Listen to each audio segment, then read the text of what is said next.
বাবেরা নওজওয়ানেরা এ আমার নবী পাকের প্রেমিকেরা, তাহলে আমার নবী পাক জানিয়ে দিয়েছিলেন বাবা সাহাবারা শুনে রেখে দাও, আমি নবী তোমাদের ঘরে জানিয়ে দিলাম পৃথিবীর জমিনে যে বা যারা এসেছিল এক এক করে তারা বিদায় নিয়ে চলে গিয়েছে। আর পৃথিবীর জমিনে অনেক মানুষের আগমন হবে, অনেক মানুষ যাবে আসবে, যাবে আসবে। ও বাবা সাহাবারা, আমি নবী জানিয়ে দিলাম শুনে রেখে দাও, দুনিয়া ফাইন্নাহা লাইসা বিদারি মাকাম। আমি হাবিব জানিয়ে দিলাম দুনিয়া জমিনে আল্লাহ কিছু কাজ দিয়ে পাঠিয়েছে। কি কাজ? আল্লাহ নবী সাহাবারা বললেন, ইয়া রাসূলুল্লাহ হাবিবাল্লাহ, কি কাজ আপনি একটু বা বলে দেন। আল্লাহ নবী আবার বলতে লাগলেন, ও বাবা সাহাবারা, ইয়াকিনকে মজবুত করো, ঈমান মজবুত করো। ইয়া রাসূলুল্লাহ হাবিবাল্লাহ, হুজুর ঈমান কেমন করে মজবুত হবে? আল্লাহ নবী আমার জানিয়ে দিয়েছিলেন বাবা সাহাবারা শুনে রেখে দাও, ঈমান মজবুত হবে, তোমাদের ভালো মন্দ যা কিছু হবে সব তো আল্লাহর তরফ থেকে হয়। যা কিছু হয় সব বলুন না পিছনের ভাব বলুন না, বড় আল্লাহর তরফ থেকে। আহা, আরে আল্লাহ জবান দিয়ে হয়তো বার করেনি, আজকের বার হয়ে যাচ্ছে, আল্লাহ করিয়ে নিচ্ছে, আগামীকাল শরীর অসুস্থ থাকবে, আল্লাহ একদিন এই আল্লাহ বলার ওসিলা করে হয়তো শরীরকে সুস্থ পরে করে দিতে পারে। এখন জমা করে রাখো, জমা করার সময় এসেছে। আমার মনে হয় যে হারে মাহফিল বাড়ছে, আগামীতে আমার আপনার কপালে হয়তো দুঃখ ঢেকে আসছে। কেন? অতি বাড়া যে জিনিস হয় সেই জিনিসের পতন হয়। উৎপত্তি যেখান থেকে হয়েছে নিষ্পত্তি সেখানে হবে। ইসলামের উৎপত্তি কোথায় থেকে হয়েছে?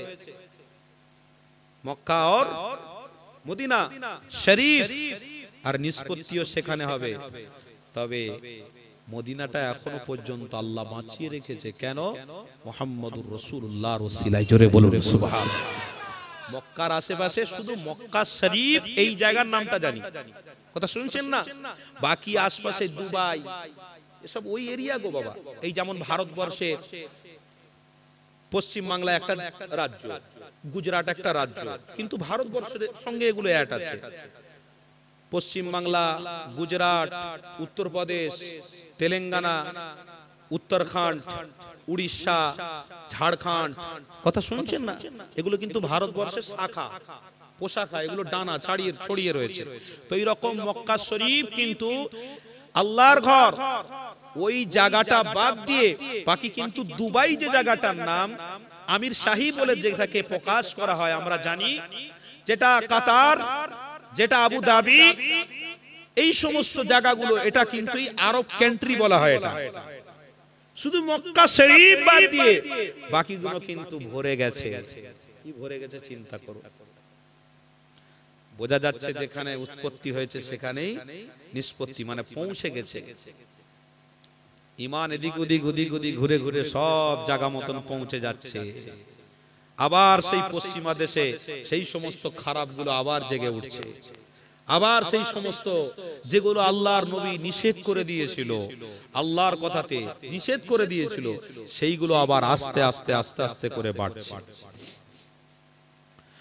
তবে আমার নবী পাক জানিয়ে দিলেন, এ বাবা সাহাবারা শুনে রেখে দাও, আমি নবী তোমাদেরকে জানিয়ে দিলাম দুনিয়া ফাইন্নাহা লাইসা বিদারি মাকাম। পৃথিবীর জমিনে মানুষ এসেছে, মানুষ চলে যাবে, মানুষের একমাত্র আমলটাই হলো আসল।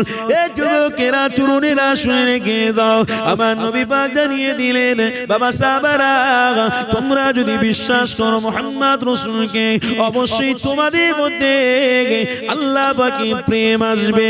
আর মুহাম্মদুর রাসূলকে যদি বিশ্বাস না করো, আল্লাহ পাকের প্রেম আসতে পারে না। এই যুবক শুনে রেখে দাও, আল্লাহ নবী সাহাবারা জানিয়েছিলেন, ইয়া রাসূলুল্লাহ হাবিবাল্লাহ, হুজুর আমার রাসূলুল্লাহর প্রতি বড়ই প্রেম রয়েছে, আল্লাহর প্রতি বড়ই প্রেম রয়েছে। আল্লাহ নবী আমার সেই সময় জানিয়ে দিয়েছিলেন, ও বাবা সাহাবারা শুনে রেখে দাও, আল্লাহ পাক জানিয়ে দিয়েছে তোমাদের প্রেম বেশি হওয়ার জন্য আল্লাহ তোমাদের প্রতি রাজি আছে। যুবকেরা তরুণেরা, আল্লাহ নবী চলে যাওয়ার পরে হযরত ওমর ফারুক খলিফা দায়িত্ব সামলেছে। হযরত আবু বকর চলে যাওয়ার পরে হযরত ওমর ফারুক খলিফা দায়িত্ব সামলেছে। এই যুবক শুনে রেখে দাও, আল্লাহ নবী সাহাবী হযরত ওমর ফারুক অর্ধেক রাষ্ট্র তিনি চালিয়েছে, কিন্তু ততদিন পর্যন্ত আল্লাহ পাকের গজব আসেনি, মুসিবত আসেনি। দুনিয়ার জমিনে করোনা নামক কোন রোগ তখন আসেনি, দুনিয়ায় আমফান বলে কোন এইরকম ঝড় আসেনি, দুনিয়ায় আয়লা বলে কোন রকম ঝড় তখন আসেনি। এই যুবকেরা তরুণীরা শুনে রেখে দাও, কেননা আল্লাহ নবীর ছায়া ছিল। আল্লাহ নবীর ছায়া হলেন আবু বকর, আল্লাহ নবীর ছায়া হলেন ওমর, আল্লাহ নবীর ছায়া হলেন উসমান, আল্লাহ নবীর ছায়া হলেন আলী, আল্লাহ নবীর ছায়া হলেন নিজের কলিজার টুকরা দুই নাতি হযরত ইমাম হাসান, হযরত ইমাম হুসাইন রাদিয়াল্লাহু তাআলা আনহুমা। ইনারা হলেন আমার রাসূলুল্লাহর ছায়া ছিল। আল্লাহ নবী তারপরে সাহাবারা ছায়া হয়েছিলেন। এই যুবকেরা তরুণেরা, কেননা নবীর ছায়াটা যতদিন চলেছিল ততদিন ঈমান বেঁচে ছিল। আর নবীর ছায়া যখন উঠে যাবে, ঈমান নামক নিয়ামত না থাকার জন্য আল্লাহ বড় বড় মুসিবত দেবে, আল্লাহ বড় বড় গজব দেবে। দেখি আমি আপনি এমন একটা পীর শেখ মানে তিনি হলেন দাদা হুজুর পীর কেবলা ফুরফুরা বিন রহমাতুল্লাহ আলাইহি। তিনাকে আমরা ভালোবাসি। তিনি কাকে অনুসরণ করেছিলেন বলে?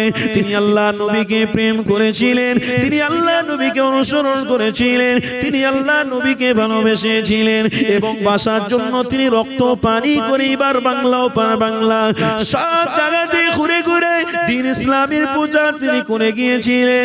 এই যুবকেরা তরুণেরা, এটাকে বলা হয় আমার রাসূলুল্লাহ ছায়া আর হাবিবুল্লাহ ছায়া ছিল বলে আল্লাহ পাক গজব আযাব দেয়নি। কিন্তু আল্লাহ নবী ছায়া যদি থাকে, গজব আযাব কিছুই তো আল্লাহ দেবে না। এখন ছায়া আছে কিনা এটা দেখার বিষয় রয়েছে। ছায়া যদি থাকতো, আজকের হোসেনপুরে গ্রামে মা, আমার বোনেরা, আমার বাপ, আমার ভাইয়েরা নিজের ঘর বাড়ি সব কিছু ছেড়ে দিয়ে আস্তে আস্তে করে ইমানি মজলিসে আসতো। কেননা আমার রাসূলকে আমি ভালোবাসি, আমার হাবিবকে ভালোবাসি।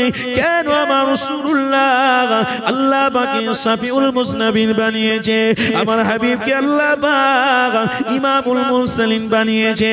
তাই ইমানদারেরা, তোমরা যদি আমার রাসূলুল্লাহর কথাকে স্মরণ করে চলো, তাহলে নবীর ছায়া থাকবে, আল্লাহ গজব দেবে না। নবীর ছায়া যখন থাকবে না, আল্লাহ গজব দিতে দেরি করবে না। এই ইমানদারেরা, আজকে এত বড় মাহফিল কায়েম হলো, গ্রামে অনেক মানুষ রয়েছে, একজন মানুষের দিল অন্তর কাঁপলো না। আরে আমার হাতের দ্বারায়, পায়ের দ্বারায় যদি কোনো অন্যায় হয়ে যায়, আমার গুনাহ দ্বারা আল্লাহ গজব দিতে পারে, আমার গুনাহ দ্বারা আল্লাহ পাক দুনিয়া ধ্বংস করে দিতে পারে। এই যুবকেরা তরুণীরা, এটার নাম ঈমান।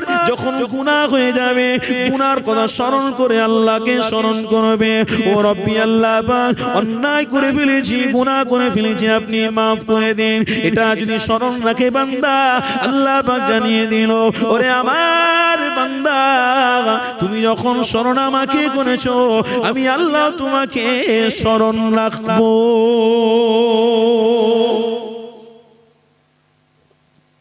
এত বড় গ্রামের এতগুলো মানুষ রয়েছে, ইমানদার কি শুধু আপনি আর আমি? কই মানুষগুলো কই?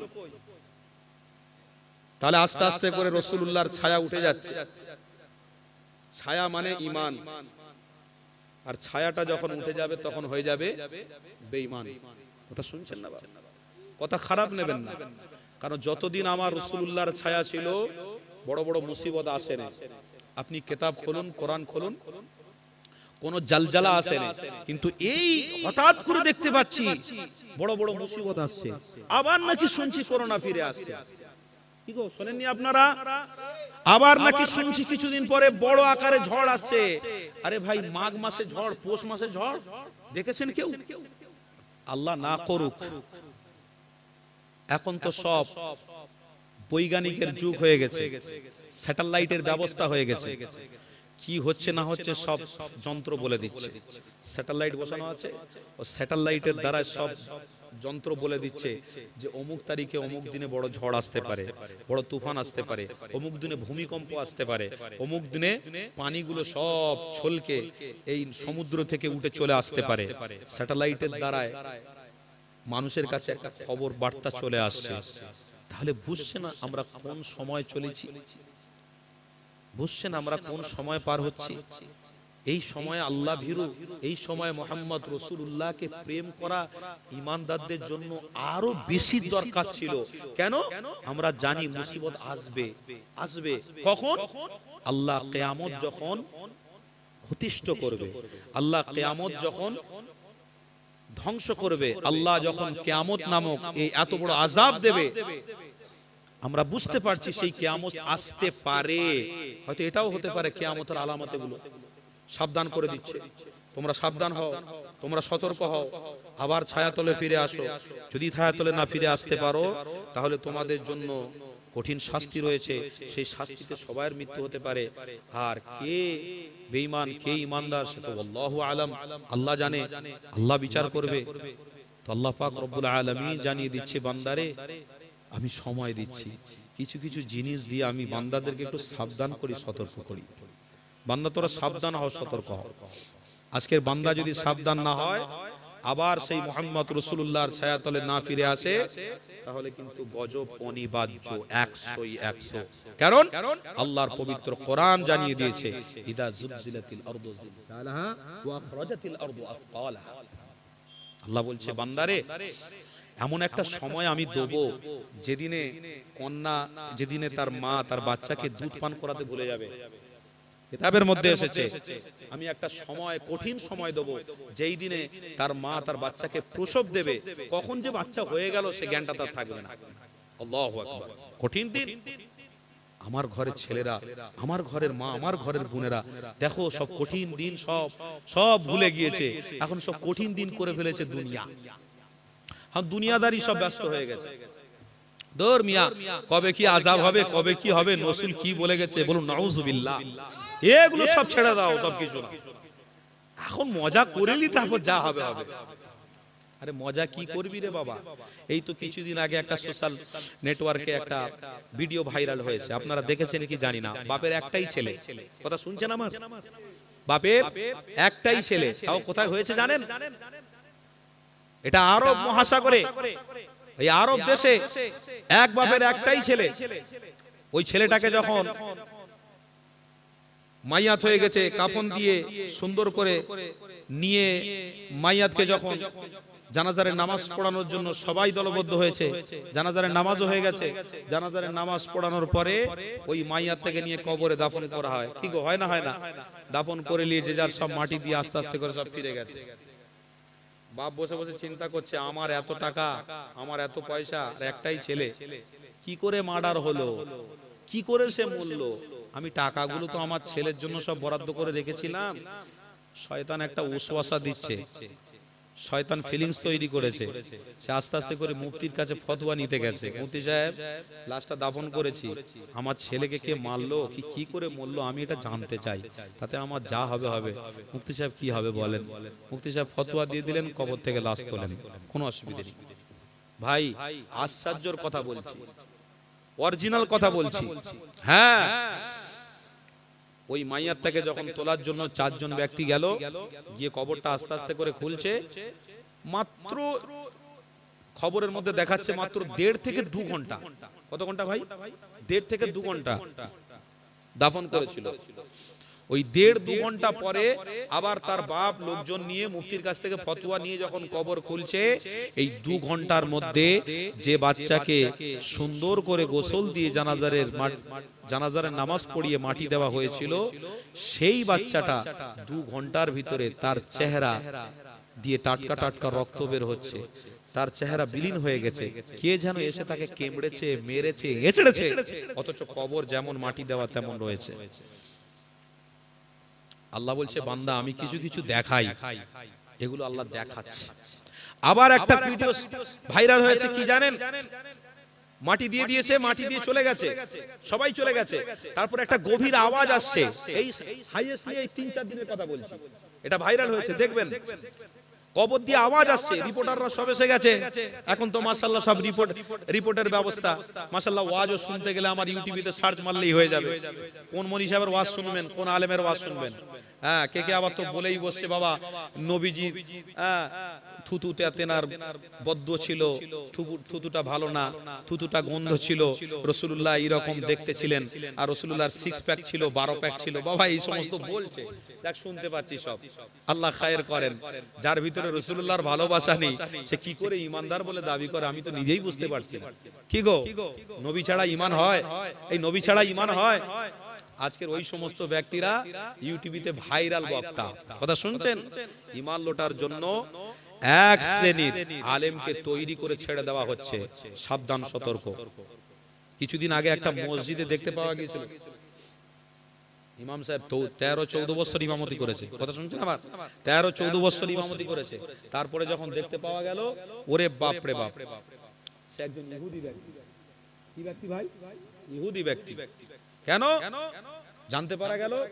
তার চাল চরণ শরিয়তের সঙ্গে ভেট খাচ্ছে না, তার কথাবার্তা কোরআন দিয়েই হচ্ছে, তার কথাবার্তা কোরআনের অন্য ব্যাখ্যা দিয়ে মানুষকে মগজ ধলাই করা হচ্ছে। বুঝতে পারা গেল এ মুহাম্মাদুর রাসূলুল্লাহর আসল প্রেমিক নয়, এ হলো নকল প্রেমিক। নকল সেজে ঈমানগুলোকে নকল করে দেওয়ার জন্য উঠে পড়ে লেগেছে, বান্ডিল বান্ডিল টাকা পেয়েছে, ভালো গাড়ি পেয়েছে, বুঝতে পেরেছেন? এসব তাদের কারবার। আল্লাহ হেফাজত করেন, বলুন আমিন। তা যাই হোক, আজকের এই সমস্ত নেটের যুগ, বাপ রিপোর্টাররা সব এসে কবরের কাছে দাঁড়িয়েছে, গ্রামের সব মানুষ হাজির। কথা শুনছেন আমার? অসুবিধা হচ্ছে বাপ? বাস্তব কথা একটু বলছি, শুনে রাখুন। আল্লাহ এগুলো কিন্তু দেখাচ্ছে বান্দাদেরকে, বান্দার চোখ থাকতে কানা হয়ে যাসনি, এগুলো দেখ, আমি আল্লাহই দেখাচ্ছি। কে দেখাচ্ছে ভাই? আল্লাহ দেখাচ্ছে। কবরে মাটি দেওয়া আছে, মানুষগুলো সব জড়ো হয়েছে, কবরের ভিতর দিয়ে একটা গুমগাম মারে শব্দ হচ্ছে। রিপোর্টারদের বলছে, এই দেখো দেখো, শোনা যাচ্ছে, পুরো ডাইরেক্ট শোনা যাচ্ছে, দেখো। রিপোর্টাররা বক্স মাইক নিয়ে গিয়ে সেখানে ঠেকাচ্ছে, সত্যি একটা আওয়াজ বেরোচ্ছে, গুম গাম, কারণ মার হচ্ছে খুব জোর। কথা শুনছে না? সব গ্রামের লোক ভর্তি, খবর কেউ খুলতেও পাচ্ছে না, মাটি দেওয়া হয়ে গেছে তাকে, কেউ খুলতেও পাচ্ছে না ভয়ে। এখান থেকে উপলব্ধি করা যায় আল্লাহ কিছু কিছু জিনিস দেখিয়ে দিচ্ছে বান্দাদেরকে, বান্দা যা করছিস আমি আল্লাহ এই করার জন্য তোদেরকে পাঠাইনি, আমি আল্লাহ কিছু কাজ দিয়ে পাঠিয়েছিলাম। আল্লাহ বা হয়তো দেখাতে লেগেছে, ওরে আমার বান্দা বান্দিরা, আমি আল্লাহ বা দুনিয়া জমিন সাজিয়েছি, দুনিয়া জমিন তৈরি করেছি। এ আমার বান্দা বান্দিরা, আমি আল্লাহ তোমাদের জানিয়ে দিলাম, আমার হাবিব তোমাদের করে জানিয়ে দিয়েছিল, বান্দারে আমি আল্লাহ বা তোরা যদি আমার রস, আমি আল্লাহ তুদি নাজাত করে দেব। এ যুবকেরা, তরুণেরা, তাই তো আজকের কঠিন কঠিন সময়, কঠিন কঠিন ও কঠিন কঠিন বেদি, এমন এমন জিনিস আল্লাহ দেখাতে লেগেছে। ওরে বান্দা, তোমাদেরকে সাবধান সতর্ক হওয়ার জন্য আল্লাহ বা কিছু কিছু জিনিস দেখাতে লেগেছে। ঈমানদার যারা হবে, মন যাদের নরম হবে, ঈমান যাদের ভিতরে থাকবে, তারা অবশ্যই এগুলো দেখে উপলব্ধি করবে, আল্লাহর কাছে ফরিয়াদ করবে, ও রব্বি আল্লাহ, আপনি যা হায়াত দিয়েছেন, আল্লাহ আপনার কাছে দোয়া চাইছে, আল্লাহ আপনি আমাকে ক্ষমা করে দেন, আল্লাহ আপনি আমাকে মাফ করে দেন, আল্লাহ আপনি আমাকে ক্ষমা করে দেন। কারণ যদি আপনি না ক্ষমা করেন, এই অবস্থায় যদি আমার মৃত্যু হয়, আমি আল্লাহর কাছে পকড়াও হয়ে যাব, আল্লাহ আপনার কাছে হিসাব দিতে হবে। এই যুবকেরা বলেন তো দেখি, আল্লাহর কাছে যদি হিসাব দিতে হয়, একটাও বান্দা আল্লাহর জান্নাতে যেতে পারবে না, কারণ আল্লাহ পাক তো কঠোর। আল্লাহ জানিয়ে দিয়েছে, আমি যেমন রহমান, আমি যেমন রহিম, আমি যেমন গফফার, আমি যেমন সত্তার, আমি যেমন খালেক, আমি যেমন মালিক। আরেক জায়গায় আল্লাহ জানিয়ে দিয়েছি, বান্দারে আমি আল্লাহ গোলাম ইয়া কাহ্হার।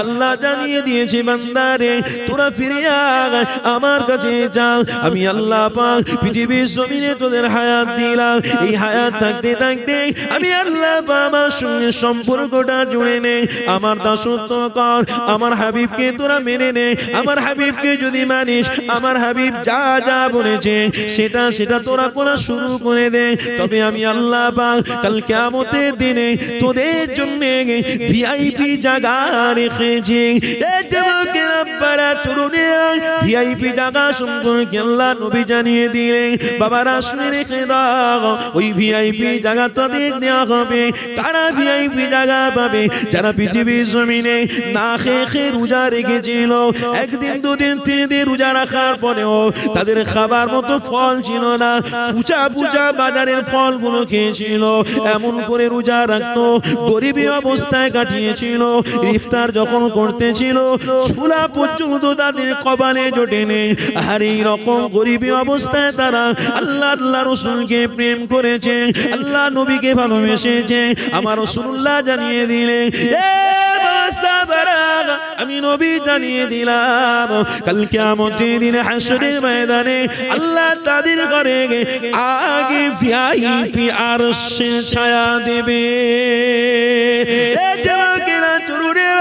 আজ এমন ব্যক্তি রয়েছে রোজা রাখে অনেক মাকে এখনো দেখি অনেক দাদা অনেক দাদি অনেক নানি রয়েছে অনেক মুরব্বী আমার বোন রয়েছে অনেক মুরব্বী আমার দাদারা রয়েছে দাদিরা রয়েছে এখনো পর্যন্ত রোজা রাখে বছরে 5টা দিন বাদ দিয়ে সারা বছরটা দিনারা রোজা রাখে অনেক গরিব মানুষ আছে একত্র কোনোদিন নামাজ ছাড়ে না গো রোজাও ছাড়ে না যদি বলা হয় বাবা রোজা কেন করেছো ওই ব্যক্তিটা বলছে আমি রোজা করেছি পৃথিবীর জমিনে ভালো থাকার জন্য নয় আমার দুনিয়ার জমিনটা শুধু নয় আল্লাহর একটা জায়গা রেখেছে সেটা হলো ইয়াউমাল কিয়ামাহ ওই কিয়ামতের বিচার দিনে আমাকে আল্লাহ পাক দাঁড় করাবে কাট করায় যদি আল্লাহ জিজ্ঞাসা করে ওরে আমার বান্দি রে দুনিয়া জমিনে খেয়েছিলিস কত দুনিয়া জমিনে হাতটা কোন জায়গায় ব্যয় করেছিলি দুনিয়া জমিনে পাটা কোন জায়গায় তুলেছিলি আমার কোরআন তোরা পড়িসনি কেন আমি আল্লাহ পাক আমার নামাজ দাসত্ব কেন করেছিলি শুনে রেখে দাও আল্লাহ যদি পাকড়াও করে আমি বান্দি আল্লাহর কাছে ধরা পড়ে যাব আর কোটি কোটি মানুষ কিয়ামতের দিনে দাঁড়িয়ে থাকবে আমি অসম্মানিত হব তার সাথে সাথে আল্লাহ নবী দিন দুনিয়া বাদশা তিনিও থাকবে আমি তেনার উম্মতি বলে দাবি করতে পারবো না এই ভয়েতে আজকে আমি রোজা রাখি এই ভয়েতে আমি রোজা রাখছি এই ভয়েতে আমি নামাজ পড়েছি কেননা দুনিয়ার জমিনে শান্তি সুখের জায়গা নয় দুনিয়ার জমিন হলো আল্লাহ দাসত্ব করার জায়গা আর দুনিয়া যখন চোখটা বন্ধ হয়ে যাবে আল্লাহ জানিয়ে দিল তাদের জন্য খুশির কবর থেকে নিয়ে আল্লাহ নিজেই তাদের সহযোগিতা করবে আমার বাপেরা বোনেরা মায়েরা শুয়ে রেখে দেন এই তো আমার নবী বলতে লেগেছে আল্লাহ নবী সাহাবাদের বুঝাতে লেগেছে গরিবরা 500 বছর আগে আল্লাহ পাকে জান্নাতি হয়ে যাবে আর বড় লোকেদের মার হয়েছে বড় লোকেদের টাকা হয়েছে বড় লোকেদের পয়সা হয়েছে ওই বড় লোকেরা 500 বছর পিছিয়ে যাবে ইয়া রাসূলুল্লাহ হাবিবাল্লাহ এই বিষয়ে আপনি একটুখানি ক্লিয়ার করে দেন আল্লাহ নবী আমার জানাতে লাগলেন বাবা সাহাবারা শুনে রেখে দাও আমি হাবিব তোমাদেরকে জানিয়ে দিলাম কেন গরিব 500 বছর আগে যাবে আল্লাহ জান্নাতে কেন তাদের মাল তাদের টাকা ছিল না পয়সা ছিল না তারা গরিবী অবস্থাতে আল্লাহ আল্লাহ করেছে নবীর সুন্নাতগুলো আদা করেছে আল্লাহ পাক তাই তো খুশি হয়ে গেছে যুবকেরা ও আমার নবীর প্রেমিকেরা শুনে রেখে দাও আল্লাহ যদি মাল দেয় মালদারকে আল্লাহ করায় মাল দেয় পয়সা দেয় আল্লাহ টাকা দেয় আল্লাহ পাক যাকে গরিব করে সেটা আল্লাহর তরফ থেকে হয় এই যুবকেরা শুনে রেখে দাও তবে যারা বড় লোক হয় ওই বড় লোক টাকাওয়ালা মানুষ তারা মনে করে আমি কষ্ট করে ইনকাম করেছি আমি কষ্ট করে টাকা পয়সা জমিয়েছি আমি কষ্ট করে এত টাকার মালিক হয়েছি কেন আমি গরিবকে দান করবো এটা গরিবের হক নয়, এটা গরিবকে দেওয়ার জন্য আমি খাটিনি, এটা গরিবকে দেওয়ার জন্য আমি কষ্ট করিনি। এতেবাকেরা শুনে রেখে দেন, ওই মালদারের বোঝা উচিত ছিল, কেননা আল্লাহ পাক হায়াত দিয়েছে, আল্লাহ পাক তোমায় আমায় মৃত্যু দেবে। তবে মালদার তুমি যে পয়সাগুলো বাঁচিয়ে বাঁচিয়ে বাঁচিয়ে বাঁচিয়ে রাখছো, তুমি গুছিয়ে গুছিয়ে রেখে দিচ্ছ, কার জন্য তুমি রেখে দিচ্ছ? কে তোমার মাল খাবে, কে তোমার মাল ভোগ করবে?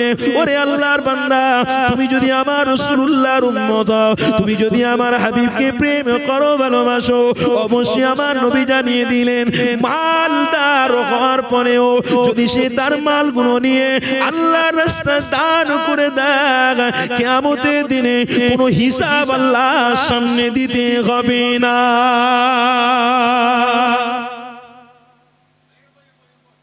বাবা আলোচনা বুঝে আসছে না নাকি বাপ? ইমানি মজলিসে ইমানি আলোচনা করব না কি করব? বাবা দাঁড়িয়ে আছেন যারা, একটু আসো না বাবা, একটু পায়ে পায়ে হেঁটে এসে বসো। অনেক মাহফিল জীবনে জুটেছে, এই মাহফিলটাও আজকে জুটে যাচ্ছে, কালকের হয়তো আর কোনো মাহফিল নাও জুটতে পারে। বসে যাও, সুযোগ আছে, সদ্ব্যবহার করে নাও। কালকে নাও বাঁচতে পারি, হয়তো করোনা রোগ কাল থেকেই লকডাউন হতে পারে, হয়তো কালকে জমিন ফেটে আমাদের ঘরে জমিনের ভিতরে ঢুকে যেতে পারে, হয়তো আসমানটা কালকের মাথার উপরে পড়তে পারে। ওই জন্য ইমানদার যারা হয় সাবধান, ইমানদাররা সুযোগ পেলে সুযোগ ছাড়ে না। তবে ইমানদার যারা হয় তারা কিন্তু টাকা পেলে টাকাকে লাথি মেরে চলে আসে, দূর মিয়া আমার পয়সার দরকার নেই, যেখানে আমার ইমান বিক্রি হবে সেই জায়গায় আমার পয়সা দরকার নেই। আমি ইমানদার, আমার জন্য টাকা যথেষ্ট নয়, আমার জন্য আল্লাহ আল্লাহর রাসূলই হলো যথেষ্ট। ইমানদার বলে দাবি করছি, অথচ আমার আপনার ভিতরে দুনিয়ার লোভ এমন এসেছে, পয়সার লোভ এমন এসেছে, ভাই কখন আমার জীবনের সময়গুলো চলে গেল নিজেই বুঝতে পারলাম না। ওই জন্য ইমাম রাদি রহমাতুল্লাহ আলাইহি তার কিতাবের মধ্যে লিখছেন, আল ওয়াক্তু আসমানু মিনাজ যাহাব, সময় হচ্ছে সোনার থেকেও দামি। কথা শুনছেন বা? ইমাম রাদি হুজুর বলছেন, একজন বরফওয়ালা বরফ বিক্রি করতে করতে যাচ্ছে, কি বলছে, বাবা আমার মোল পুঁজি সব গলে শেষ হয়ে যাচ্ছে। সেই কিতাবের মধ্যে আছে, ওই বরফওয়ালাটা বারবার বলছে, বাবা আমার পুঁজিটা তোমরা কিনে নাও, না হলে বরফ গলে শেষ হয়ে যাচ্ছে। এক আল্লাহর ওলি ওই বরফওয়ালার থেকে দিয়ে শিক্ষা শিখেছেন ইমাম রাদি হুজুর, সেইটাকে নকল করে বলছেন, বাবা সোনা হারিয়ে গেলে সোনা পাওয়া যাবে, মানুষের জীবনে সময় চলে গেলে সময় আর ফিরে আসবে না। কথা শুনছেন বা? সময় হারিয়ে গেলে আর সময় ফিরে আসবে না। তাই জওয়ানরা মনে করছে বুড়ো হলে আল্লাহর আল্লাহর রাসূলকে ভালোবাসবো, আর বয়স্করা মনে করছেন জলসায় গিয়ে লাভ কি আছে, আমি তো আল্লাহ আল্লাহ করছি, আমি তো বাড়িতে বসে বসে তাসবিহ তাহলিল করছি। বাবা যেমন মসজিদে গিয়ে তাসবিহ আর মসজিদে গিয়ে নামাজ পড়া যেমন আপনার ঈমানি দায়িত্ব, তেমন এই জায়গাতে আসা এটাও আপনার ঈমানি দায়িত্ব। কেন এটাও ভালো কাজ, এটা খারাপ কাজ নয়। আজকের আপনারা চাঁদা দিয়ে পয়সা দিয়ে এত সুন্দর মাহফিল করেছেন, কিসের জন্য ভাই? এর মূল উদ্দেশ্য হলো যে আমরা একত্রিত ভাবে আল্লাহ আল্লাহর রাসূলের প্রেমকে জাহির করব। আজকের আপনারা প্রকাশ করতে এসেছেন আমরা ঈমানদার। কি গো, কথা ঠিক না ভুল বলছি? কি দিয়ে প্রকাশ করবেন? ওই যে জোরে জোরে একবার সুবহানাল্লাহ বলছেন, ওটাই দিয়ে আপনাদের ঈমানটা জাহির হচ্ছে যে না, আল্লাহর রাস্তায় আমরা এখনো আছি। বলুন সুবহানাল্লাহ। এটা ঈমান জাহির হচ্ছে। টাকা পয়সা খরচা করে এত সুন্দর সাজিয়ে লাইটিং দিয়ে মাইক চারিদিকে ভর্তি করে দেখবে, মাইকের আওয়াজ সেই আপনার কোথায় আমডাঙ্গা পুরো থানা পর্যন্ত। আমি শুনতে শুনতে আসছি, আমডাঙ্গা থানা পর্যন্ত মাইকের আওয়াজ যাচ্ছে, হু করে আওয়াজ যাচ্ছে। মানুষজন সব যাবে, মুসলমানরা সব যাবে, গায়ের মুসলিমরা সব যায়, বলছে ও কি সুন্দর একটা আওয়াজ আসছে, মিষ্টি আওয়াজ, চল দিনই সেখানে যাই। কিছু একটা মনে হয় হচ্ছে, নেই মারামারি হচ্ছে, নেই টাকা বিলি হচ্ছে, কিছু একটা হচ্ছে, চল যাই। যদি সে দেখে আপনার শুনে শুনে শুনে শুনে আপনাদের গ্রামে আসে, একটা হিন্দু ভাই যদি আসে, রাস্তার কাছে দাঁড়িয়ে গিয়ে দেখে, ওরে বাপ রে বাপ, আওয়াজ তো খুব মিষ্টি, কিন্তু কাছে এসে দেখছি সব বৃষ্টি, সব বেকার হয়ে পড়েছে। মাত্র 3-4 জন কি করছে এরা? কথা খারাপ লিখছেন নাকি বাপ? এসে দেখবে 3-4 জন এরা কি করছে, আর ইমানদারদের সংখ্যা বেশি হওয়া লাগবে। কেন? মুহাম্মাদুর রাসূলুল্লাহ সাল্লাল্লাহু আলাইহি ওয়াসাল্লামের প্রেমিক তুমি আমি, আপনি আমি, আল্লাহ রসুলের প্রেমিক, আল্লাহ রসুলের ভালোবাসার মানুষ 313 জন, আর লক্ষ লক্ষ বেঈমান। আল্লাহ পাক বলছেন যদি প্রেমিকের সংখ্যা কম হয় আমি আল্লাহ তাদের ঘরে জয় দুনিয়ায় আখিরাতে কবরে দিয়ে দেব। ইমাম রাজি হুজুরের কথাটা বলি, যে কথাটা বলতে বলতে ছেড়ে চলে যাচ্ছিলাম। সময় সোনার থেকেও, বলুন না, সোনার থেকেও দামি। সোনা হারিয়ে গেলে সোনা পাওয়া যায়, আবার কিনবেন, টাকা আসবে, আবার কিনে নেবেন, কিন্তু সময় চলে গেলে সময় আর ফিরে আসবে না। তাই ইমাম রাজি হুজুর বলছেন वक्त जब चली जाएगी तो उस जगह पता आएगी। যখন তোমার ওয়াক্ত ফুরিয়ে যাবে, নিঃশ্বাসটা চলে যাবে, ওই জায়গায় তোমার বুঝে আসবে। সেই জায়গাটার নাম হলো ইয়াউমুল কবর। ইয়াউমুল কবর, ওই জায়গায় তোমার বুঝে আসবে। কথা শুনছেন না? হ্যাঁ, ওই জায়গায় বুঝে আসবে। এখন কিছু বুঝে আসবে না, এখন রক্তের গরমে তো যা ইচ্ছা তাই করতে ইচ্ছে যাবে। আল্লাহু আকবার।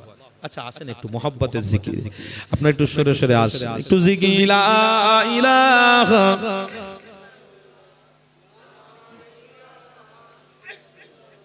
মাশাআল্লাহ।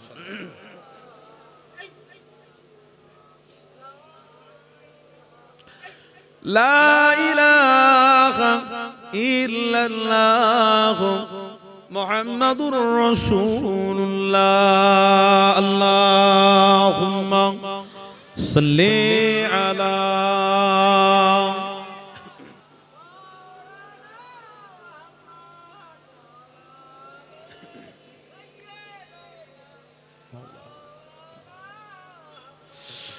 हमने आँखों से देखा नहीं है मगर उनकी तस्वीर सीने में मौजूद है।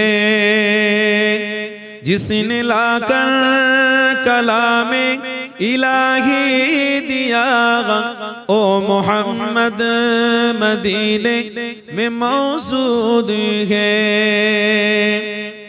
जुड़े होबे ना मोहब्बते फूल खिलते है पढ़ पढ़ के सल्ले अला। फूल खिलते है पढ़ पढ़ के सल्ले अला। चुप कर कह रही है इबाद ज़बा। ऐसे खुशबू चमन के गुलों में कहा, ऐसे खुशबू चमन के गुलों में कहा जो नबी के पसीने में मौजूद है। आरो जोरे दादा पीरेर हक सिलसिला, दादा पीरेर हक सिलसिला। नारे तकबीर। हमने आँखों से देखा नहीं है मगर उनकी तस्वीर सीने में मौजूद है। जिसने लाकर कलामे इलाही दिया ओ मोहम्मद मदीने में मौजूद है। ला इलाहा इल्लल्लाह, ला इलाहा इल्लल्लाह। हमने माना कि जन्नत बहुत गए हसी। हमने माना कि जन्नत बहुत गए हसी। छोड़ कर हम मदीना न जाए कहीं। यूं तो जन्नत में सब गए मदीना नहीं। यूं तो जन्नत में सब गए मदीना नहीं। और जन्नत मदीने में मौजूद है।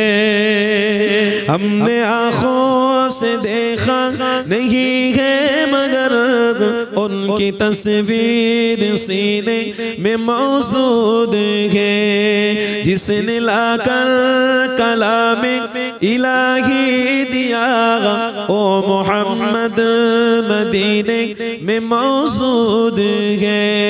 ला इलाहा इल्लल्लाह,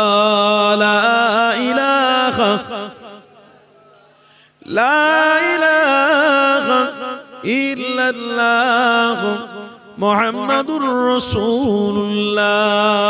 अल्लाहुम्मा सल्ली